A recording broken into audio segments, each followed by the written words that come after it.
नमस्कार, यो AB news खबरको संकेत हो। अहिले तपाई पालिकाहरूको खबर दिने नेपालको एकमात्र खबर बुलेटिन पालिका खबरमा हुनुहुन्छ। म करिश्मा कार्की। पालिका खबर बुलेटिन आईसीआईडीले एबी न्यूज खबरमा प्रत्येक दिन साँझ 6 देखि 7 बजेसम्म र दिउँसो 3 देखि 4 बजेसम्म पुनः प्रसारण गर्दै आइरहेको छ। देशभरका 77 जिल्लाका रेडियोबाट पनि यो खबर बुलेटिन प्रसारण भइरहेको छ। आजको पालिका खबर प्रारम्भ गरौं मूल खबरबाट। तुइनबाट ज्यानकै बाजी लगाएर आवत जावत गर्छन् दार्चुलावासी। भारतबाटै सामान ल्याउनै पर्ने बाध्यतामा तिङ्कर र ब्यासी। भारतीय एसएसबीको आँखा छल्नै मुस्किल।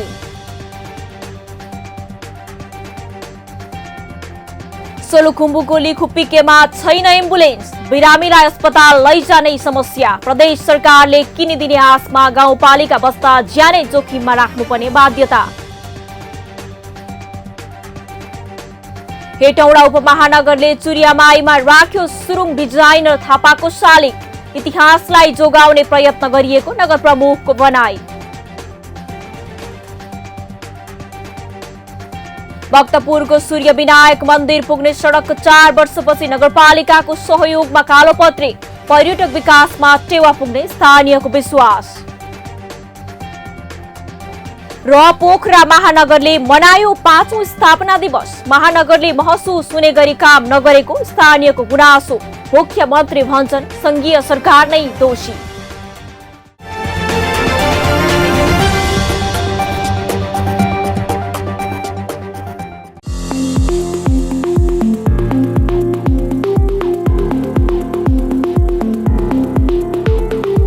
कृषिलाई आधुनिकीकरण, औद्योगिकीकरण तथा व्यवसायीकरण गराउने उद्देश्यका साथ चितवन एक्सपो सेन्टर भरतपुरमा हुन गइरहेको चौथो नेपाल एग्रिटेक अन्तर्राष्ट्रिय कृषि प्रदर्शनीमा सहभागी बनौं। 15 भन्दा बढी राष्ट्रबाट 150 भन्दा बढी संघ संस्थाहरू र हजारौं कृषि व्यवसायीहरूको सहभागिता रहने चौथो नेपाल एग्रिटेक अन्तर्राष्ट्रिय कृषि प्रदर्शनीमा यहाँहरूलाई हार्दिक निमन्त्रणा गर्दछौं। प्रदर्शनीमा आधुनिक कृषि प्रविधि, कृषि यन्त्र तथा उपकरण, डेरी उपकरण, पोल्ट्री, मत्स्य, केरा खेती, आधुनिक टनेल खेती, सिंचाई प्रविधि एवं खाद्य प्रशोधन प्रविधि तथा उपकरण सम्बन्धी सम्पूर्ण जानकारी। यही चैत्र 27, 28 र 29 गते। स्थान चितवन एक्सपो सेन्टर भरतपुर चितवन। समय बिहान 10 बजेदेखि बेलुकी 5 बजेसम्म। प्रवेश निशुल्क। आयोजक मिडिया स्पेस सल्युसन प्राली तथा future x trade fair and events.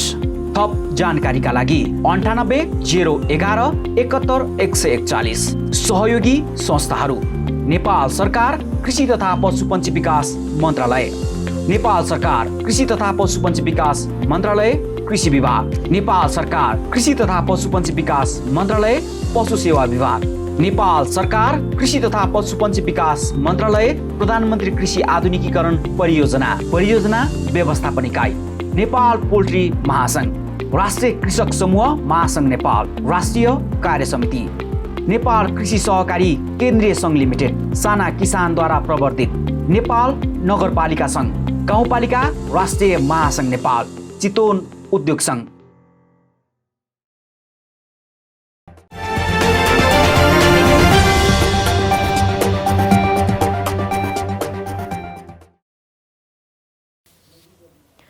पालिका खबर अब विस्तारमा। जब सीमामा कुनै पनि घटना हुन्छ तब सबै नेपालीको मन दुख्छ। भारतीय एसएसबीले बजारेको बुटको कर्कश आवाजले आक्रोशित बनाउँछ। सबैले भारतीय दादागिरी देख्छन् तर आफ्नै भूमिमा पनि नेपालीले पाइरहेको दुःख देख्दैनन्। दार्चुलामा भारतीय एसएसबीले दिएको दुःख देख्छन् तर नागरिकले पाएको सकस कसैले बुझ्दैनन्। दार्चुलाको खलङ्गाबाट उत्तरतिर पर्ने ब्यास गाउँपालिकाका स्थानीयलाई आफ्नै गाउँ आउजाउ गर्न नेपालको भन्दा सहज बाटो भारत हुन्छ। भारततिर कालोपत्र सडक छ। महाकाली नदीमा 3 पानी फलामको डोरीमा तर्ने बित्तिकै गाउँ नजिकै हुन्छ। तर आफ्नै भूमि भएर ब्यास गाउँपालिकाको सुनसेरा पुग्न 1 दिन लाग्छ। सडक जोखिमपूर्ण भएको हुँदा तुइनकै भर पर्नु परेको छ, त्यो पनि भारतीय एसएसबीको आँखा छलेर। दार्चुलाबाट पालिका खबरदाता नरेन्द्र सिंह कार्कीको एक रिपोर्ट। वारी दार्चुला पारी धारचुला बीचमा जोडिएको छ महाकाली नदी। बिहान 7 बजे दार्चुला धारचुला जोड्ने झोलुङ्गे पुलको ढोका खुल्छ। पुलको ढोका खुलेसँगै स्थानीयको नेपाल भारत अर्थात् दार्चुला धारचुला आवत जावत सुरु हुन्छ। यहीबाट ब्यासीको यात्रा पनि सुरु हुन्छ। धारचुलाबाट सरर गाडीमा 1 घण्टामै पुगिन्छ सुनसेरा नजिकको बस्ती। भारतले कालापानी मार्ग भनेर यो सडक कालोपत्रे गरेको छ। ब्यासका स्थानीय नेपाल भारत जोड्ने झोलुङ्गे पुल नहुँदा महाकाली नदीमा 3 पाने फलामे तुइन तरेर घर आवत जावत गर्ने गर्छन्। यो उनीहरूको दैनिकी हो। तुइनमा तर्न त गाह्रै हुन्छ। अब इन्डिया एसएसबीहरूले पनि घाट काटिहाल्छन्। घाट तुइनहरू खोल्नु या लाउनु लगातार खोलेर या लाउनुपर्छ। त्यो समस्या चाहिँ धेरै गाह्रो हुन्छ।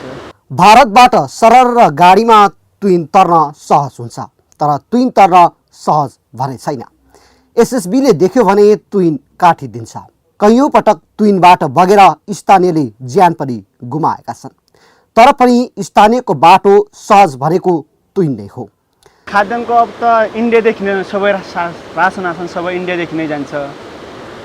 अब पुलको त त्यस्तै छ। अब पुल यहाँ पनि लगाउनु भनेको थियो, ठाउँ हल्का नराम्रो हुनाले यता पनि लागेन।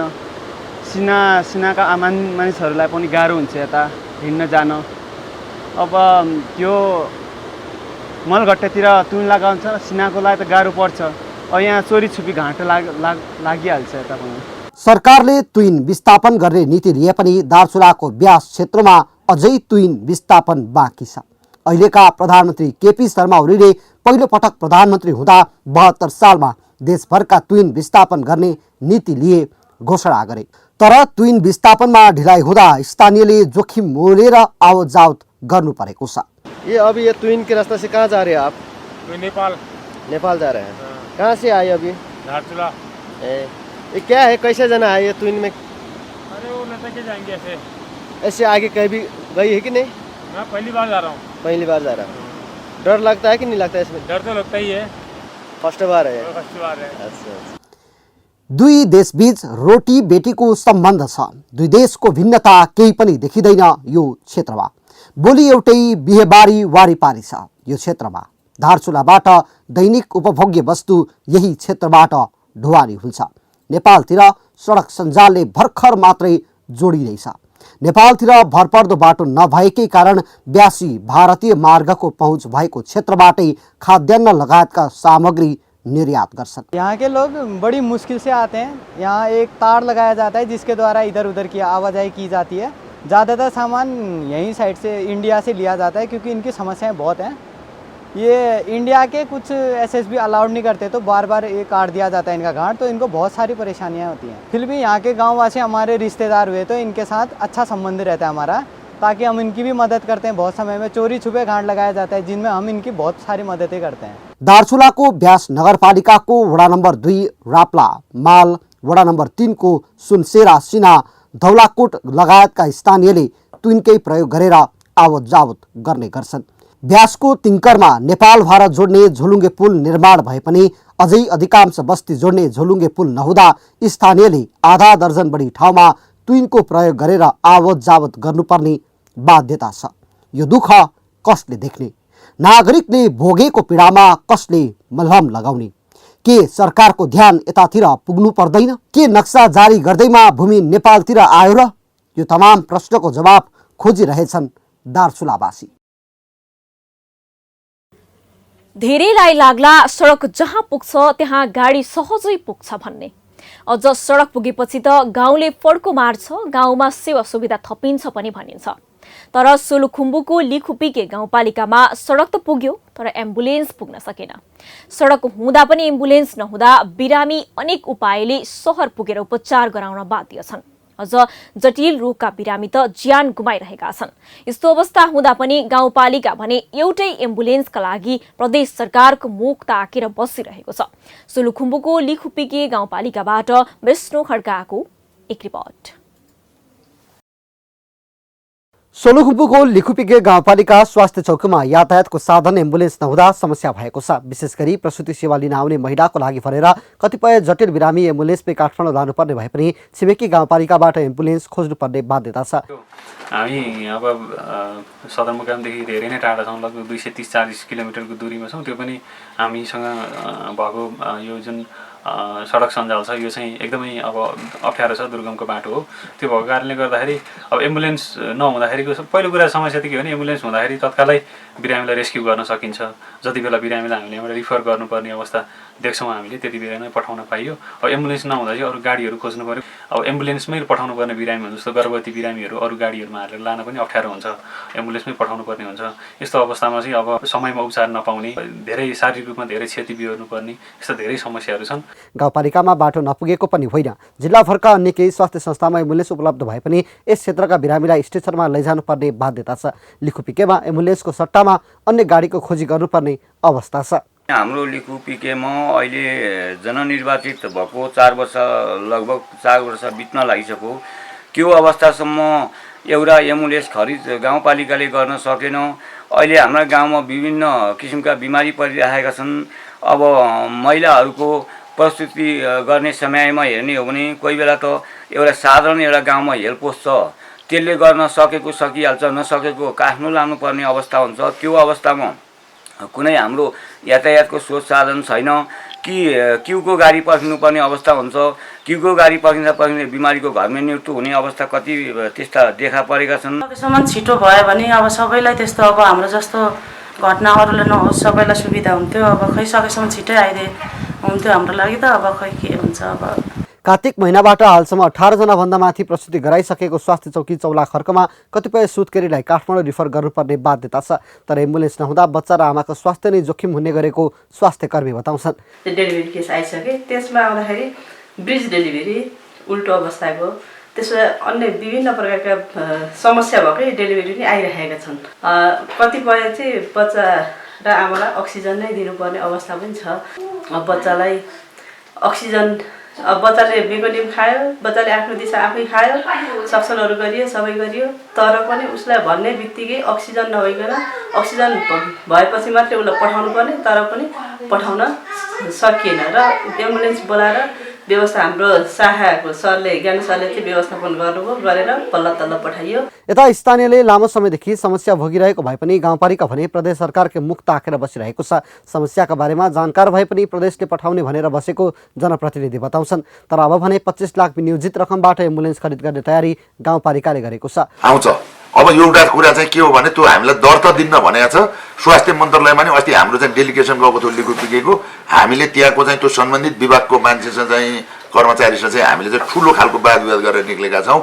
यदि भएन भने तत्कालीन रूपमा हामी चाहिँ क्यास एमाउन्ट तिरेर भने पनि गाउँपालिकाको जनतालाई चाहिँ त्यो एम्बुलेन्स खरिद गरेर हामी चाहिँ उपलब्ध गर्छौँ र त्यसको कार्यविधि नेपाल सरकारले फेरिसकेपछि त्यसलाई गाउँपालिकाका नाममा पास हुने गरी एम्बुलेन्स अब मेरो विचारमा यो चैत महिनाभरिमा हामी खरिद गर्छौँ। हो, गाउँपालिकामा सडक भएर पनि एम्बुलेन्सको अभाव छ। जटिल बिरामी स्वास्थ्य चौकी आइहाले एम्बुलेन्स खोज्दा खोज्दै बिरामीको ज्यानै जाने सम्भावना छ। यसतर्फ सम्बन्धित निकायको ध्यान जान जरुरी छ। एम्बुलेन्स नहुँदा कसैले पनि ज्यान गुमाउनु नपरोस्। पालिका खबर बुलेटिनमा अब पालो ओपन ब्यालटको। आजको ओपन ब्यालटमा हामीले स्थानीय सरकारले ठिक ढङ्गले काम गर्न नसक्नुको मुख्य कारण के हो भनेर विभिन्न जिल्लाका स्थानीयलाई सोधेका छौं। हेरौं के भन्छन् उनीहरू।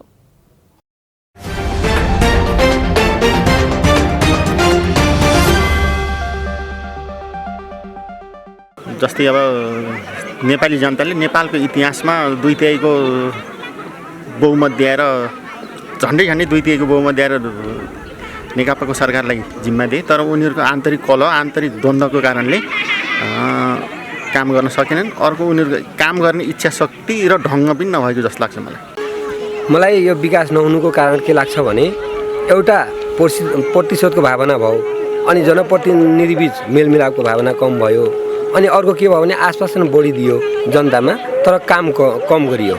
त्यस कारणले गर्दाखेरि विकास हुन सकिरहेको छैन। नागरिकहरू अथवा आफ्नो अधिकार कर्तव्यहरू सही ढङ्गमा लैजानु नसक्नुको कारण नै अहिलेको जनप्रतिनिधिहरूले काम गर्न नसक्ने अवस्था भएको हो जस्तो महसुस गरेँ। र उहाँहरूले अब जनताले चाहिँ विकास गर्नु भनेर चाहिँ उहाँहरूलाई र जनताको विकास उद्धारको लागि जुन अब भोट दिएर जिताएर पठाएको हुन्छ र कतिपय प्रतिनिधिहरू जनप्रतिनिधिहरू अब स्थानीय सरकारहरूको आफ्नो एउटा अनुभव पनि कम भएको हुनसक्छ। र अर्को कुरो उहाँहरूले अब कसरी जानेर मैले जनताका लागि कसरी विकसित रूपमा गर्नुपर्छ भन्ने कुराको सहल पनि अलिकता कमै भएको हो कि जस्तो मलाई लाग्छ। प्रतिनिधिहरूले आफू निर्वाचित हुँदाको अवस्थाका गरिएका आफ्ना प्रतिबद्धताहरूलाई ख्यालमै राख्नु हुँदैन अनि त्यस अनुसारको कार्य गर्न नसक्नुको कारण पनि हो। कस्तो भयो भन्नुहुन्छ भने कमाउने मात्रै उद्देश्य भयो होइन, जहाँ 2 पैसा आउँछ त्यहाँ मात्रै काम गर्ने। अब देशलाई कसरी बनाउनु पर्छ भन्ने कसैको पनि उद्देश्य भएन।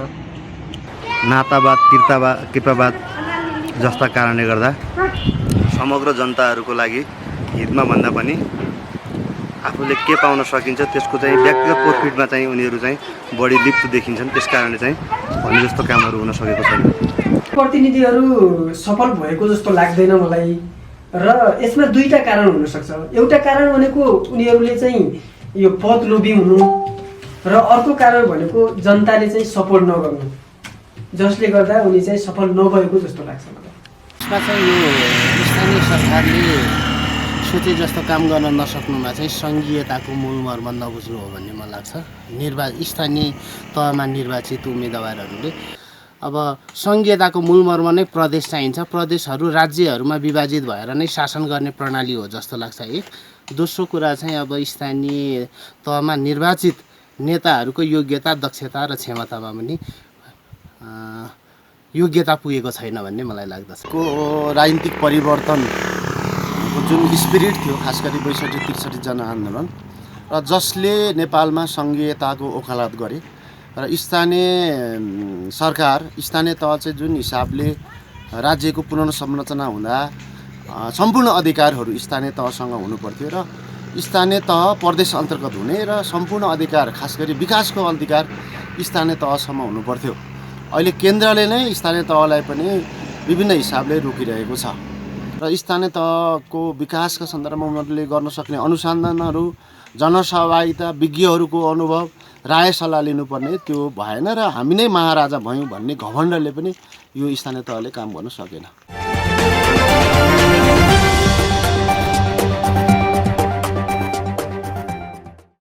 पालिका खबरको सिलसिला अझै जारी छ, त्यसअघि विश्राम अघि मूल खबर।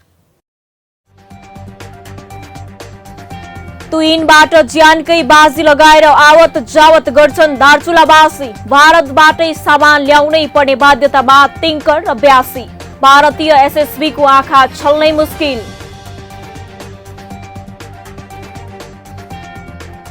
सोलुखुम्बुको लिखुपिकेमा छैन एम्बुलेन्स। बिरामीलाई अस्पताल लैजानै समस्या। प्रदेश सरकारले किनिदिने आशमा गाउँपालिका बस्दा ज्यानै जोखिममा राख्नुपर्ने बाध्यता। हेटौडा उपमहानगरले चुरियामाईमा राख्यो सुरुङ डिजाइनर थापाको शालिग। इतिहासलाई जोगाउने प्रयत्न गरिएको नगर प्रमुखको भनाई। भक्तपुरको सूर्य विनायक मन्दिर पुग्ने सडक 4 वर्षपछि नगरपालिकाको सहयोगमा कालोपत्री। पर्यटक विकासमा टेवा पुग्ने स्थानीयको विश्वास। र पोखरा महानगरले मनायो 5औं स्थापना दिवस। महानगरले महसुस हुने गरी काम नगरेको स्थानीयको गुनासो। मुख्यमन्त्री भन्छन् संघीय सरकार नै दोषी।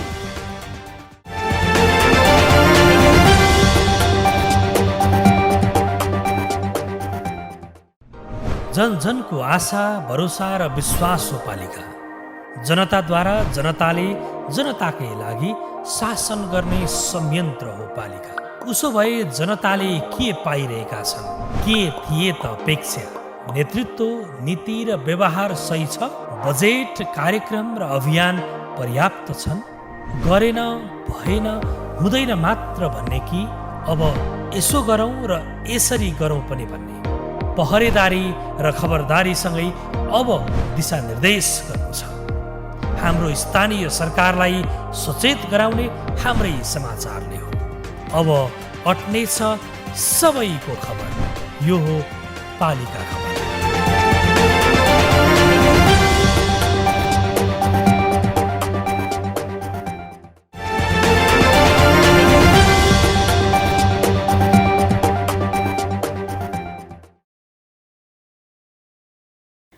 पछिल्लो समय मुलुकभर सुरुङ मार्ग निर्माण गर्ने होड चलेको छ।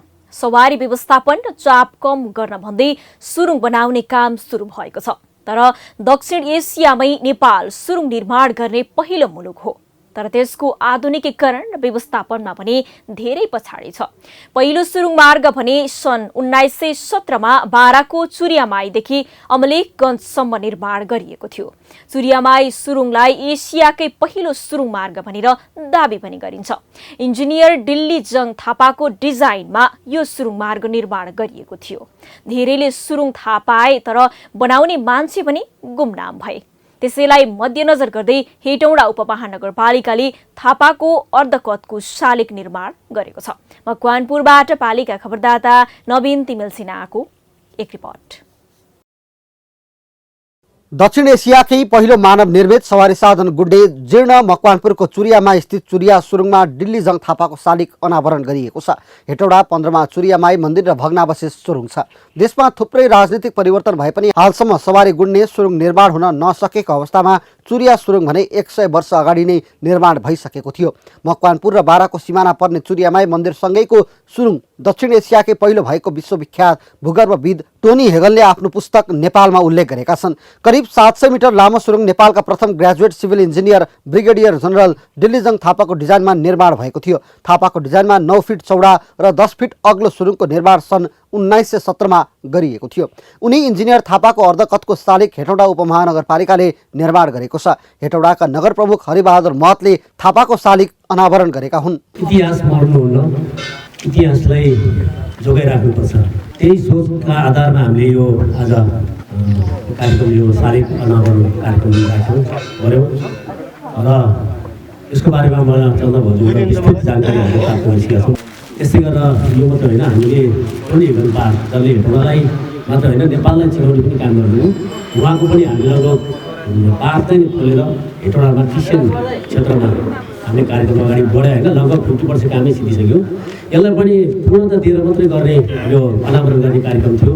चन्द्र भजु र उहाँको परिवारको चुरियामाई सुरुङको संरक्षण र मन्दिर वरपर पानी खुवाउने लगायतका हरेक क्षेत्रमा उपमहानगरपालिकाले सहयोग गर्दै आएको छ। दक्षिण एसियामै पहिलो पटक सुरुङ निर्माण गरे थापाको इतिहासलाई जोगाउन उनको सम्झनामा शालिग स्थापना गरिएको हो। यहाँ अब यति ऐतिहासिक कुरो हामीले सुरु गऱ्यौँ। यो चुरियालाई के गर्न पर्छ, कस्तो रूप दिने हो, यो सबैबाट सल्लाहको अपेक्षा म चाहिँ चाहन्छु र आगामी यो असारको बजेटमा जति पैसा लाग्छ म त्यो पैसा छुट्याइने प्रतिबद्धता जारी गर्दै म बिदा हुन चाहन्छु। इन्जिनियर थापाले अमलेखगञ्जदेखि भीमफेदीसम्म सडकको पनि डिजाइन गरेका थिए। उक्त सडकमा पर्ने चुरिया सुरुङ खन्नुपर्ने वा बक्स कटिङ भएपछि उपकरण नभएकाले मानिसद्वारा सुरुङ खनिएको थियो। चुरियामाई मन्दिर पनि इन्जिनियर थापाले नै बनाएका हुन्। टोनी हेगनले भारत हुँदै नेपालको भ्रमण गर्ने क्रममा उक्त सुरुङबाट गाडी गुडाएर भीमफेदी पुर्याएका थिए। भीमफेदीबाट उनको गाडी पनि बोकेर काठमाडौँ लगिएको थियो। इन्जिनियर थापाले आफ्नो कार्यकालमा देशका 12वटा महत्त्वपूर्ण संरचनालाई आकार दिएका थिए। हेटौडा काठमाडौँ रोपवे, 1990 सालको भूकम्पपछि भत्किएको धरहरा र घण्टाघरको पुनर्निर्माण, काठमाडौँमा रहेका राणाहरूका दरबार, नेपालको प्रथम रेलवे जनकपुर जयनगरको पनि थापाले डिजाइन गरेको बताइन्छ। भनिन्छ सडक भनेकै विकासको मूल आधार हो। जुन क्षेत्रमा सडकको विकास र विस्तार भएको छ त्यस क्षेत्रको विकास अरूको तुलनामा तीव्र भएको छ। जनताको माग पनि सडक विस्तारतिरै भएको छ। त्यसैले पनि केन्द्रीय सरकारसँगै स्थानीय सरकारको पनि नजर सडक विस्तारसँगै मर्मत तथा स्तरोन्नतिमा ध्यान जाने गरेको छ। यसैबीच विकास नै सडक भन्ने सोचेर भक्तपुरको सूर्यविनायक नगरपालिकाले सडक कालोपत्री गरेको छ। भक्तपुरबाट पालिका खबरदाता विपना मुसिखवालको एक रिपोर्ट। भक्तपुर जिल्ला आफैमा सुगम हो। केन्द्रीय राजधानी उपत्यका रहेको भक्तपुरमा कुनै कुराको अभाव छैन। तर पनि अझै केही स्थानमा कालोपत्रे हुन सकेको थिएन। तर स्थानीय सरकारको सहयोगमा बल्ल भक्तपुरको सूर्यविनायक चोकदेखि सूर्यविनायक मन्दिर जाने बाटो कालोपत्रे गरिएको छ। 4 वर्षदेखि अलपत्र परेको सडकलाई नगरले कालोपत्रे गरेको हो। नगरपालिकाले पुरानै मापदण्डमा करिब 3 किलोमिटर सडक कालोपत्रे गरेको छ। 8 फिट चौडाइ भएको उक्त सडकमा 40 सेन्टिमिटर बाक्लो कालोपत्रे गरेको नगरपालिकाले बताएको छ। र यसको चाहिँ नि मोटाइ भनेको 40 सेन्टी छ र यो भइसकेपछि यो बाटो भनेको सूर्यविनायक चोकबाट गणेश मन्दिर हुँदै काभ्रेको माने दोभानसम्म जाने बाटो अब चाहिँ नि यहाँका स्थानीय बासिन्दा सिपाटनवासी पटुन्जेवासीहरूलाई चाहिँ सुविधा हुन्छ। सडक कालोपत्रे भएपछि स्थानीयले हिउँदमा धुलो र वर्षामा हिलोको समस्या भोग्नुपर्ने बाध्यताको अन्त्य भएको छ। सो मार्गको प्रयोग गरे सूर्यविनायक मन्दिर, पाइलट बाबा, डोलेश्वर मन्दिर, रानीकोट लगायतका प्राकृतिक पर्यटकीय गन्तव्यमा समेत पुग्न सकिन्छ। बाटो बनाएर चाहिँ राम्रो भयो, तर हाम्रो उक्लिने ठाउँमा चाहिने खाना यो एकदम खाना त्यहाँ यतासम्म नगरिकन उचाइ मात्रै गर्ने, जस्तै 8 मिटर भने 8 मिटर पुरा लाग्छ।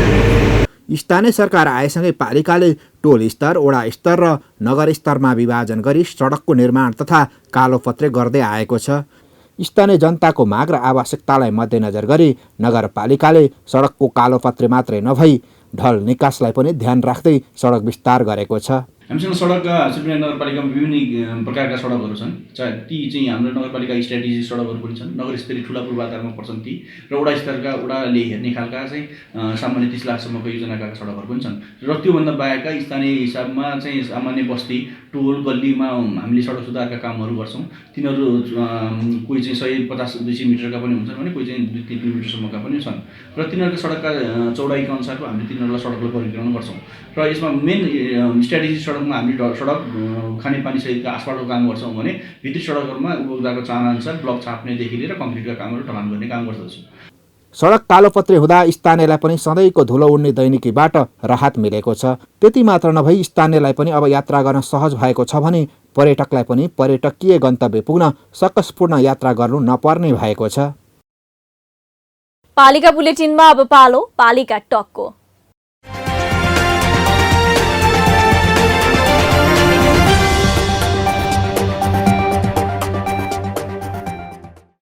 आजको पालिका टकमा हामीसँग हुनुहुन्छ भोजपुरको हतुवागढी गाउँपालिकाका अध्यक्ष प्रेम कुमार राई। उहाँसँग गाउँपालिकाले जनताका जीवनस्तर उकास्न गरेका प्रयास, पालिकाको आर्थिक र सामाजिक विकासमा जनप्रतिनिधिको योगदान लगायतका विषयमा कुराकानी गर्दैछौँ। अध्यक्षज्यू नमस्कार अनि स्वागत छ यहाँलाई पालिका टकमा। नमस्कार, धन्यवाद। हजुर अध्यक्षज्यू, मैले सुरु गर्न चाहे पालिकाले यस वर्षको नीति तथा कार्यक्रममा 20 भन्दा बढी सडकको ट्र्याक खोल्ने भनेको छ। यतिका धेरै सडक एकैपटक निर्माण गर्ने हो कि आवश्यकताको कुरा गर्नुभएको, अनि बजेट कसरी व्यवस्था गर्नुभएको छ अध्यक्षज्यू बताइदिनुहोस् न। हाम्रो जिल्ला भोजपुर जिल्लाको हाम्रो हतुवागढी गाउँपालिका चाहिँ सुदूर दक्षिणमा रहेको हुनाले, अत्यन्तै विकट ठाउँ भएको हुनाले पनि हाम्रो प्राथमिकता चाहिँ सडक निर्माणमै रह्यो र हामीले लगभग अहिलेसम्म मेरो गाउँपालिकाको 9वटै वडाहरूको वडा केन्द्रहरू, मुख्य बस्तीहरूमा चाहिँ धुले सडकहरू चाहिँ निर्माण गरिसकेका छौँ र त्यसको लागि बजेटहरू हामीले अब नयाँ ट्र्याक ओपन गर्ने बजेटहरू अब अहिले कम छन् र सामान्य सुधार गर्ने कुराहरू होइन, हामी त्यति ठुलो सडकहरूलाई सुधार गर्ने कुरा हामीसँग बजेट हुँदैन। त्यसको लागि हामीले केन्द्र र प्रदेशसँगै नै हामीले चाहिँ माग गर्नुपर्ने हुन्छ। तैपनि हामीले चाहिँ आफ्नै गाउँपालिकाको केही बजेटबाट स्थानीयहरूको एउटा जागरुक एउटा सहभागिताबाट हामीले चाहिँ त्यसलाई अगाडि बढाइरहेका छौँ। एक गाउँ एक उत्पादनको नीति छ। पालिकामा कागती खेती राम्रो हुन्छ। कागती उत्पादनमा प्रोत्साहन गर्न कस्ता कार्यक्रम छन् तपाईहरुसँग चाहिँ? अब मेरो गाउँपालिका चाहिँ अलिकति उर्वरताको हिसाबले, जमिनको हिसाबले, सिंचाइको हिसाबले अलिक कमजोर भूगोल भएको क्षेत्र हो। त्यसकारण यहाँ अब निर्वाहमुखी किसानहरूले कृषि त गर्दै आएकै छन् परम्परादेखि, र केही एक गाउँ एक उत्पादनको नाममा हामीले कुनै वडाहरूमा कुनै स्थान विशेषमा यो अलिकति के राम्रो केही उत्पादन गर्ने हो कि भनेर योभन्दा पहिले केही थोरै भए पनि हामीले एउटा नीति कार्यक्रम पनि बनायौँ। तैपनि त्यति मलाई त्यो चाहिँ अब अलिकति उत्साहजनक अलिकति हुन सकेन। त्यसकारण पछिल्लो पटक चाहिँ हामीले हाम्रो गाउँपालिकाको सबै वडाहरूको सबै हावापानी हुने ठाउँहरूमा चाहिँ यो कागती खेती चाहिँ हुन सक्ने भएको हुनाले र कागती चाहिँ एउटा बहुउपयोगी र यो चाहिँ यसलाई धेरैसम्म राख्न पनि सकिने, बाहिर सामान्य चिया पसलदेखि ठुल्ठुलो तारे होटलसम्म लान सकिने, औषधिको प्रयोग गर्न सकिने भएको हुनाले अब यो वर्ष चाहिँ हामीले अलिकति कागती जोनको रूपमा चाहिँ गाउँपालिकामा विभिन्न क्षेत्रहरूमा चाहिँ अब कागती खेतीलाई अलिकति प्रमोट गर्ने भन्ने कुरा चाहिँ हामीले राखेका छौँ। हजुर, म अर्को क्वेसनमा जान चाहे अध्यक्षज्यू, जनताको जीवनस्तर उकास्न चाहिँ कस्ता कार्यक्रम छन् तपाईँहरूका? जस्तो कृषि उद्योग पशुपालनमा अनुदान मात्र दिएको छ कि उत्पादनको बजार पनि तपाईँहरूले खोजिदिनुहुन्छ अध्यक्षज्यू? यो कृषि उत्पादन गरेर यहाँको मतलब जनताहरूको जनजीवनलाई सहज बनाउनका लागि पनि मुख्य कुरा चाहिँ बाटो रहेछ। त्यसले गर्दा हाम्रो मूल हाम्रो ध्यान चाहिँ अहिले सडकहरूलाई स्तरोन्नत गर्ने, सडकहरूको विस्तार गर्ने र यो पक्की पुल होइन मोटरेबल पुलहरू चाहिँ यो दुधकोशी र अरुणमा बनाउने कुरामा चाहिँ हामीले सङ्घ र प्रदेशसँग चाहिँ माग गरेर त्यो अनुसार काम गरिरहेका छौँ। हजुर, अन्तिममा हामी छौँ अध्यक्षज्यू। तपाईँ निर्वाचित भएर आएपछि पालिकाले गरेका 3वटा महत्त्वपूर्ण काम बताइदिनुहोस् न।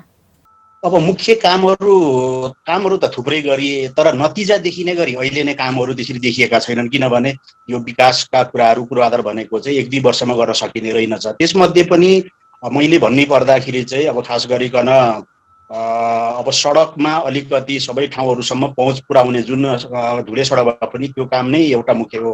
त्यसपछि अर्को चाहिँ हामीले खानेपानीमा पनि केही उपलब्धिहरू हासिल गर्न लागिरहेका छौँ कि दुईवटा ठुल्ठुलो योजनाहरू चाहिँ हामीले यो लिफ्ट सिस्टमबाट खानेपानीहरू चाहिँ हाम्रोमा अहिले त्यो बाँधिने अवस्थामा छ। र अर्को तेस्रो कुरा भन्नु पर्दाखेरि चाहिँ हामीले म आइसकेपछि चाहिँ विद्युत पनि अब लगभग हामीले यो पटकसम्म गरेर हामी गाउँपालिकाको 60% घरहरूमा चाहिँ हामी विद्युतहरूको एक्सेस पुर्याउँदैछौँ। त्यसपछि अर्को भनेको चाहिँ हामी पर्यटनको हिसाबले चाहिँ हाम्रो हत्तुवागढी गाउँपालिकामा रहेको जुन हत्तुवागढी दरबार हो त्यो दरबार चाहिँ सेनाहरू बसिरहेको हुनाले सेनाहरूलाई पनि नजिकै व्यापार क्षेत्रभित्र ल्याएर चाहिँ त्यसको पर्यटनको लागि त्यो एउटा गन्तव्य बनाउने कुरा चाहिँ यो महत्त्वपूर्ण कुराहरू हुन् भन्ने लाग्छ। हजुर, हस्त अध्यक्षज्यू, यो महत्त्वपूर्ण समयको लागि यहाँलाई धेरै धेरै धन्यवाद। हस्, धन्यवाद।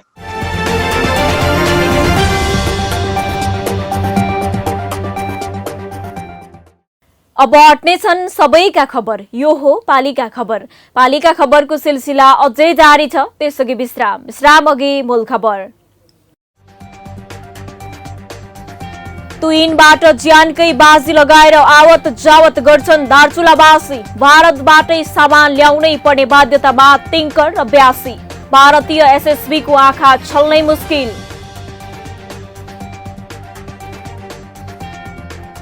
सोलुखुम्बुको लिखुपिकेमा छैन एम्बुलेन्स। बिरामीलाई अस्पताल लैजानै समस्या। प्रदेश सरकारले किनिदिने आशमा गाउँपालिका बस्दा ज्यानै जोखिममा राख्नुपर्ने बाध्यता।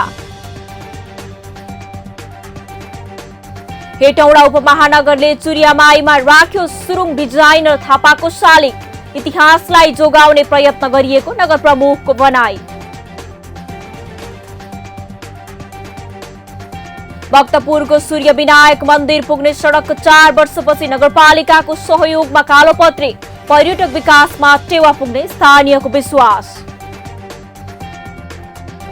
र पोखरा महानगरले मनायो 5औं स्थापना दिवस। महानगरले महसुस हुने गरी काम नगरेको स्थानीयको गुनासो।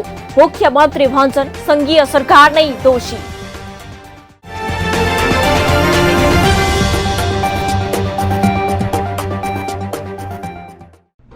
जन जनको आशा भरोसा र विश्वास हो पालिका। जनताद्वारा जनताले जनताकै लागि शासन गर्ने संयन्त्र हो पालिका। उसो भए जनताले के पाइरहेका छन्? के थिए त अपेक्षा? नेतृत्व, नीति र व्यवहार सही छ? बजेट, कार्यक्रम र अभियान पर्याप्त छन्? गरेन, भएन, हुँदैन मात्र भन्ने कि अब यसो गरौँ र यसरी गरौँ पनि भन्ने?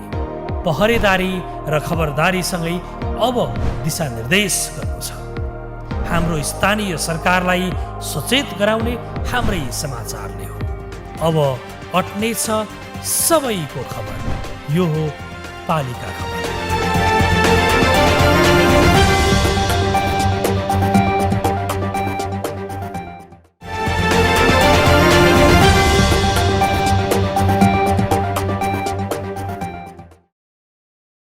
विक्रम सम्वत 2073 फागुन 27 गते पोखरा महानगरपालिकाको घोषणा भयो। 4 वर्ष पूरा गरी 5औं वर्षमा प्रवेश गरेको महानगरपालिकाले आफ्नो स्थापना दिवस मनाएको छ। पछिल्लो समय स्थानीय सरकार गठन भएसँगै पोखराको विकासमा खटिएको महानगरबाट नागरिकले थप विकास र समृद्धिको अपेक्षा गरेका छन्। आखिर 4 वर्षमा महानगरले के गर्यो त? कास्कीबाट पालिका खबरदाता प्रकाश ढकालको एक रिपोर्ट। 2016 सालमा नगर पञ्चायत, 2052 मा उपमहानगरपालिका, 2073 सालमा पोखरा लेखनाथ हुँदै 2075 मा पोखरा महानगरपालिका स्थापना भयो। यो क्षेत्रफलका हिसाबले देशकै ठूलो महानगरपालिका हो। महानगरले स्थापनाको 5औं वार्षिकोत्सव मनाएको छ। पोखरा महानगर घोषणा हुँदा नजिकका विभिन्न गाविस मिसाइएको थियो। विकासका हिसाबले निकै कमजोर ती वडामा जनप्रतिनिधि आएपछि केही पूर्वाधार बनेका छन्। खास गरी वडा कार्यालयसँग कनेक्टिङ सडकमा महानगरले फड्को नै मारेको छ। नगर क्षेत्रका सबैजसो सडकमा अस्फाल्ट कङ्क्रिट मार्फत कालोपत्रे गरिएको छ। महानगरपालिका स्थापना भइसके पछाडि हामीले 5वटा कुरा गरेका थियौँ। एउटा सुशासनलाई कायम गर्न हामी उन्मुख छौँ र त्यो प्रविधि मैत्री बनाएर जानुपर्छ भनेर हामीले त्यसलाई लागिरहेका छौँ। अर्को भनेको हामीले चाहिँ एउटा सडकहरूलाई चाहिँ चुस्त पार्नेछौँ भनेर त्यहाँ सबै कनेक्टिभिटी विकटलाई निकट ल्याउँ भन्ने कुरा गरेका थियौँ र त्यसलाई पनि अब लगभग सम्पन्न हुने स्थितिमा पुगिरहेको छ। अनि खानेपानीको व्यवस्थापनदेखि वातावरणीय संरक्षणदेखि लिएर र प्राकृतिक स्रोत र साधनहरूको संरक्षण र सम्वर्धनका कुराहरूलाई चाहिँ महानगरपालिकाले अहिले सम्झना लायक हेर्न लायक बनाएर दृष्टिकोणले अगाडि बढाएको छ। अनि पहिलो बैठकमा गरिएका निर्णयहरू कार्यान्वयन कहाँ पुग्यो? होइन, हामीले त्यो गरेका निर्णयहरू कार्यान्वयनको केही सम्पन्न भएका छन्, कोही चाहिँ चरणबद्ध रूपमा अगाडि बढिरहेको छ। मुख्य तपाईँको अहिले त्यसलाई त्यो कार्यान्वयन गर्नका लागि चाहिँ चुनौती के रह्यो? होइन, केही त अब रहन्छ नै नरहने कुरो हुँदैन। अब प्राविधिक कुरा समस्याहरू छन् होइन, सामाजिक रूपमा पनि केही अडचनहरू छन् होइन। यद्यपि हामीले त्यो हुँदाहुँदै पनि अहिले मान्छेहरू सहज बनाएर त्यसलाई कार्यान्वयनको चरणमा गन्छ। धेरैभन्दा धेरै त बजेटको अभावको कारणले गर्दाखेरि पनि केही समस्याहरू सिर्जना भयो। तपाईँले भन्दै आउनुभएको स्मार्ट सिटी जति बेला चलेको थियो त्यो कार्यान्वयन गर्नका लागि अब्स्ट्याकलहरू चुनौतीहरू के भयो? अब यो स्मार्ट सिटी अहिले तपाईँले देखाउनु हाम्रो पूर्वाधारहरू अब कम्ती त्यो स्मार्ट खालका बन्दैछन्, के अरे सडकहरू बन्दैछन्, खानेपानीलाई चाहिँ त्यही अनुसारले ल्याइरहेका छौँ। र अरू के अब्स्ट्याकल के भन्दा प्राविधिक रूपमा स्रोत र साधनको अभाव यी सबै कुराले गर्दाखेरि के भन्छ। तर पनि अब त्यो सिस्टममा गएको छ र अब त्यसलाई चाहिँ चरणबद्ध रूपमा अगाडि बढ्दाखेरि केही समय पछाडि पोखरा हेर्न लायक देख्न लायक हाम्रो पोखरा राम्रो पोखरा हुन सक्छ। महानगरपालिकाले नयाँ संरचनापछि 4वटा बजेट ल्याइसकेको छ। अर्बौंको बजेट सार्वजनिक गर्ने नगरपालिकाले काम भने देखिने गरी गर्न सकेको छैन। सबैजसो विकास पुरानै अवस्थामा छ। दैनिकी बिताउने बाहेक विशेष योजना पनि बनेको छैन। न आन्तरिक स्रोत खोजी भएको छ, न त सङ्घ र प्रदेशले दिएका अनुदान सही ठाउँमा सदुपयोग गरिएको छ। जनप्रतिनिधि भने आफ्नो दक्षता र स्रोतको सीमितताका आधारमा उल्लेख्य काम गरेको दाबी गर्छ। यद्यपि केही वडा कार्यालय बनेका छन्। महानगरले आफ्नै लगानीमा प्राविधिक शिक्षालय स्थापना गरेको छ। यता महानगरले विकास अझै गर्न आवश्यक रहेको गण्डकी प्रदेशका मुख्यमन्त्री बताउँछन्। सङ्घ र प्रदेशको चेपुवामा स्थानीय सरकार परिरहेको बताउँदै त्यसबाट बाहिर निस्किएर विकास गर्नु ठूलो विषय भएको मुख्यमन्त्री पृथ्वी सुब्बा गुरुङको दाबी छ।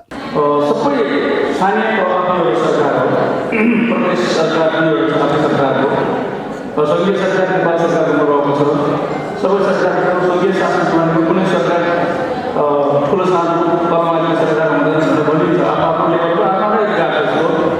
त्यस कारण चाहिँ सङ्घीयता भनेको यो सरकारहरूको सरकार, सङ्घीयता भनेको राज्यहरूको राज्य, प्रदेशहरूको चाहिँ महाप्रदेश। यस्तो चाहिँ सिद्धान्तमा हामीले काम गरिरहेको छ भने सङ्घीयता कार्यान्वयनको पहिलो कार्यक्रम सङ्घीयता कार्यान्वयनको प्रथम चरणमा परेको भने हामी धेरै कामहरू गर्न सकेका छौँ। अहिले वैज्ञानिक मिलाउनु पनि देखेको, अझै मिलेको, प्रत्यक्षीकरण नमिलेको कारणले, बनाउन नसकेको कारणले या सङ्घले डेभलपमेन्ट नमिलेको कारणले काम गर्न नसकेको, अब अझै पनि व्यवस्थापन अझै हुन सकेको त्यसको कारणले काम गर्न नसकेको कुराहरू, जग्गाको समस्याहरू, यस्ता धेरै कुराहरू सङ्घीय शासनको 3 वर्ष सरकारको बिचको समन्वय सहकार्यमा जति स्फूर्ति जानुपर्ने हो, विरोध बैठकबाट धेरै स्फूर्ति जानुपर्ने कुरामा अझै पनि समस्या रहेको कारणले हामीले जति सोचेका थियौँ त्यसको उपलब्धि हासिल गर्न सकेका। वार्षिकोत्सवको अवसरमा विभिन्न प्रतियोगिताका विजेतालाई पुरस्कृत गरिएको छ भने सेवानिवृत्त भएकालाई सम्मान गरिएको छ। 33वटा वडा रहेको पोखरामा 170 जनप्रतिनिधि र 800 भन्दा बढी कर्मचारी कार्यरत छन्। पालिका खबर बुलेटिनमा अब पालो पालिकामा आज दिनभर कुन पालिकामा के भयो? सहकर्मी सन्तोष पोखरेलको साथमा पालिकामा आज।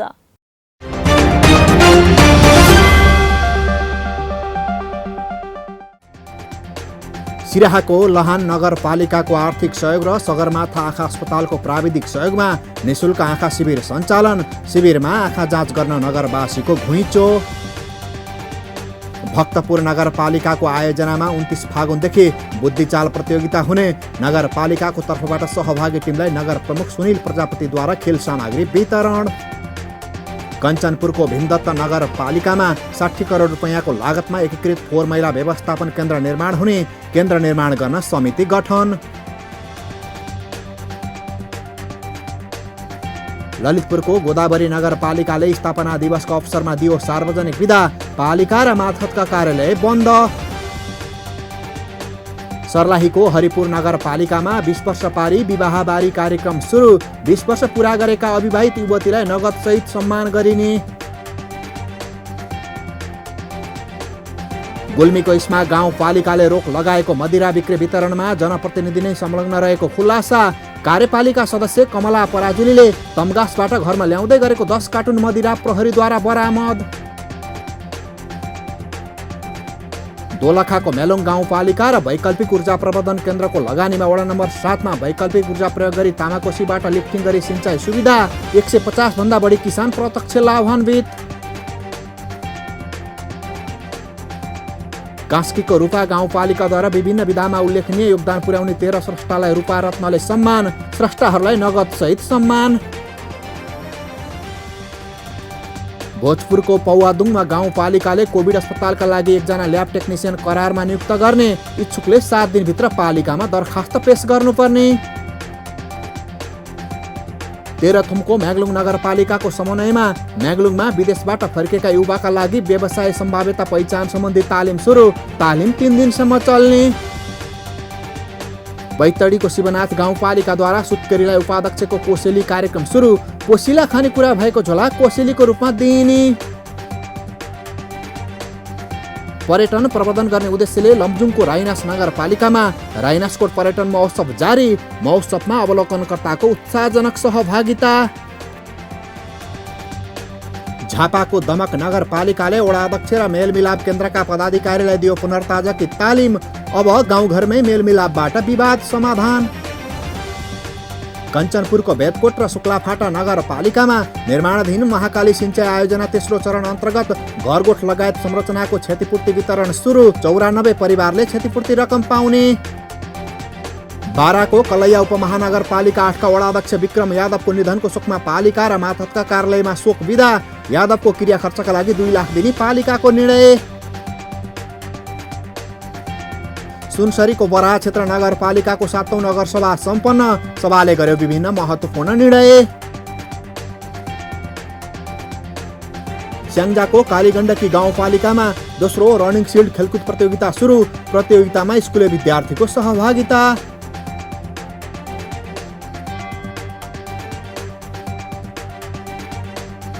हेटौडा उपमहानगरपालिका 11 मा महादेव मन्दिर निर्माण हुने। नगर प्रमुख हरिबहादुर महतले गरे मन्दिरको शिलान्यास। ताप्लेजुङको मेकुवा खोला गाउँपालिकामा आरोग्य सेवा केन्द्र स्थापना। स्थानीयले पाउने भए निशुल्क उपचार। र ललितपुरको महालक्ष्मी नगरपालिकाद्वारा वडा नम्बर 6 देखि 10 सम्मका विद्यालयका विद्यार्थीसँग नगर प्रमुखसँग विद्यार्थी कार्यक्रम सञ्चालन।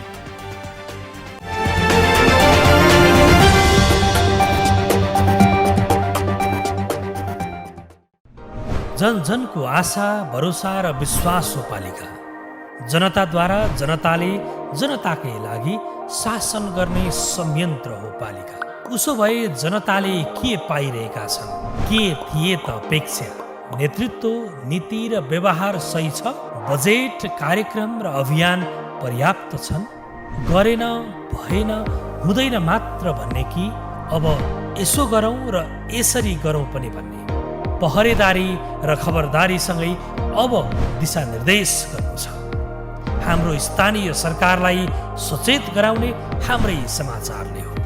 अब अट्ने छ सबैको खबर। यो हो पालिका खबर।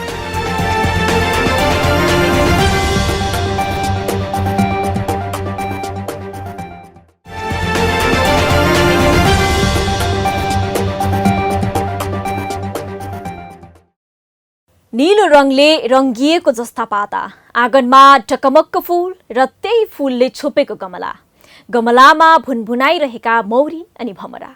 यो कुनै फुलबारी वा पार्कको सौन्दर्य वर्णन होइन, यो त तेह्रथुमको छतर शुक्रबारे बजारको सौन्दर्यको स्तुतिगान हो। यस्तो दृश्य देख्दा कसको मन नलोभिएला र, कसलाई उडेर जाउँ नहोला र। यस्तै सौन्दर्यको रसपान गर्न अहिले तेह्रथुमको छतर बजारमा पर्यटकको घुइँचो लाग्न थालेको छ। तेह्रथुमबाट पालिका खबरदाता इन्द्र नेपालीको एक रिपोर्ट। चिटिक्क परेका र नीलो रङले रङ्गिएका जस्ता पाताका घर। तेह्रथुमको छतर शुक्रबारे बजारको घर पिच्छेका गमलाको सौन्दर्यले सबैलाई आकर्षित गरिरहेको हुन्छ। हुन त फुलको सौन्दर्यले कसलाई पो आकर्षित नगर्ला र। घरै पिच्छे फुलले सजाएर राखिएका गमलाले सबैको मन मोहित बनाउने गरेको छ। विकासले खासै गति लिन नसके पनि तेह्रथुमको यो बजार सुन्दर र चिटिक्क देखिन थालेको छ। बजारको आहाल डाँडा टोलमा पुग्ने आगन्तुकका लागि गमला स्ट्यान्डले थप आकर्षण गर्न थालेको छ। प्रत्येक घरका बारदरी आँगन रङ्गीन फुलले सजिएका छन्। स्टेसन सहितको गमला व्यवस्थापनले बजारको सौन्दर्य थपेको छ। यो गमला स्ट्यान्ड सहितको गमला वितरण कार्यक्रम यो आफैमा एउटा पृथक किसिमको कार्यक्रम हो, योजना हो। छतर गाउँपालिका 2 नम्बर वडा कार्यालयको अनुदान सहयोगमा शुक्रबारे बजार अन्तर्गत आलडाँडा टोल संस्थामा जम्मा 67 घरधुरीमा 67वटा गमला स्ट्यान्ड र प्रत्येक घरमा 3-3वटा गमला सहितको वितरण कार्यक्रम हो। र यो चाहिँ मानव जीवनका लागि स्वच्छ वातावरणसँग सम्बन्धित कुरा हो र बजार आफ्नो टोलमा एउटा सौन्दर्यताको एउटा आकर्षक विषय पनि भएको छ र यो हाम्रो आलडाँडा टोल संस्थाको एउटा छुट्टै पहिचान पनि हो। झट्ट हेर्दा फुलबारी झैँ देखिने यो टोलमा पुग्ने जो कोहीको नजर गमलामा ढकमक्क फुलेको फुलमा नै पुग्ने गर्दछ। फोहोर व्यवस्थापनका लागि समेत प्रत्येक घरमा डस्टबिन राखिएका छन्। टोल विकास समितिको पहलमा वडा कार्यालयको सहयोगमा गमला स्ट्यान्ड निर्माण गरी गमला व्यवस्थापन गरेपछि यो बजार नमुना बजारको रूपमा विकसित हुँदै गएको छ। टोल विकास समितिको पहलमा वडा कार्यालयको सहयोगमा गमला स्ट्यान्ड निर्माण गरी गमला व्यवस्थापन गरेपछि बजारमा सौन्दर्य थपिएको छ। हजुर, यो आलडाँडा टोलमा अब हाम्रो एउटा घरको सुन्दरता नै बढेको छ यो स्ट्यान्ड गमलाले हैन।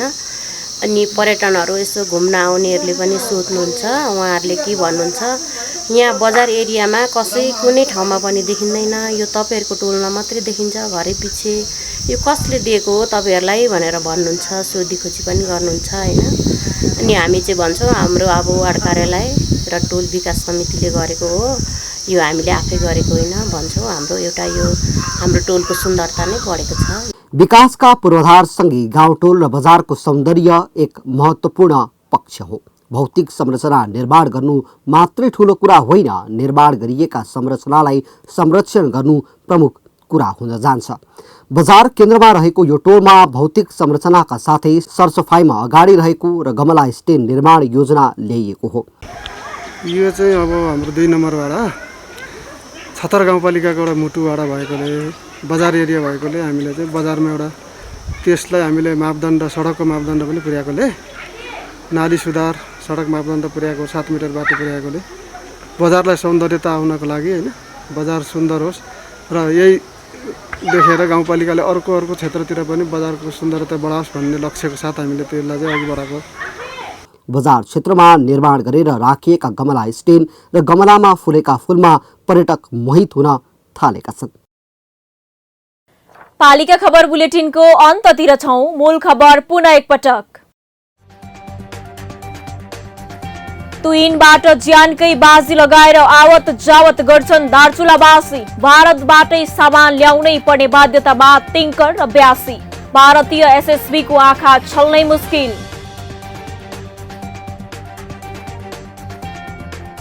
सोलुखुम्बुको लिखुप्पिकेमा छैन एम्बुलेन्स। बिरामीलाई अस्पताल लैजानै समस्या। प्रदेश सरकारले किनिदिने आशमा गाउँपालिका बस्दा ज्यानै जोखिममा राख्नुपर्ने बाध्यता। हेटौडा उपमहानगरले चुरियामाईमा राख्यो सुरुङ डिजाइनर थापाको शालिग, इतिहासलाई जोगाउने प्रयत्न गरिएको नगर प्रमुखको भनाई। भक्तपुरको सूर्य विनायक मन्दिर पुग्ने सडक 4 वर्षपछि नगरपालिकाको सहयोगमा कालोपत्री, पर्यटक विकासमा टेवा पुग्ने स्थानीयको विश्वास। र पोखरा महानगरले मनायो 5औं स्थापना दिवस, महानगरले महसुस हुने गरी काम नगरेको स्थानीयको गुनासो, मुख्यमन्त्री भन्छन् संघीय सरकार नै दोषी। हस् त आजको पालिका खबर बुलेटिन यति नै। पालिका बुलेटिन फेसबुक, युट्युब, इन्स्टाग्राम र हाम्रो अनलाइन संस्करण www.palikakhbar.com बाट हेर्न, पढ्न र सुन्न सक्नुहुनेछ। साथै यो बुलेटिन देशका 77 जिल्लाका रेडियोबाट पनि हरेक दिन सुन्न सक्नुहुनेछ। पालिकाहरूको गतिविधि समेटिने नेपालको एकमात्र खबर बुलेटिन पालिका खबर लिएर भोलि पुनः आउने नै छौं। एबी न्यूज खबर हेर्दै रहनुहोला। नमस्ते।